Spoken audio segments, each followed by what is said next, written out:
Over the last couple months, I've worked on investigating climate anxiety in young people, specifically focusing on how confident they feel in tackling the climate crisis and how their distress is affecting them on a daily basis.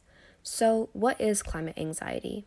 Climate anxiety is a term coined by psychologists to describe the elevated distress and concern people feel over climate change. Over the last couple years, it has gained traction after research on adult populations showed high levels of distress and anxiety specifically towards the issue of climate change. Adult studies show that suicide rates, ER visits, and self-harm increases with the changing temperatures. Additionally, pre-existing anxiety and depression is exacerbated by the climate crisis. However, that's in the adult population. What about kids? From what little we know, children seem to be disproportionately affected by climate change, mentally and physically.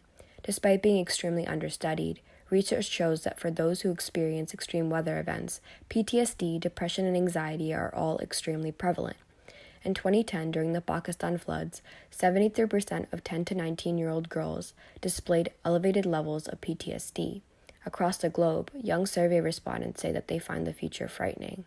Youth report feeling anxious, angry, helpless, and guilty about climate change, and more than 45% said that climate change has negatively affected how they are able to function in their daily life. So from the research we have, we know that climate distress does affect youth. I spent the last couple months reviewing literature, writing research outlines, and collecting data in the Pittsburgh area to get a better scope on what young individuals are feeling. Once we're able to get reasonable data on youth emotion, we can help push them to feel more confident in their own climate activism, engage in sustainable behavior, and feel better about their future on the whole.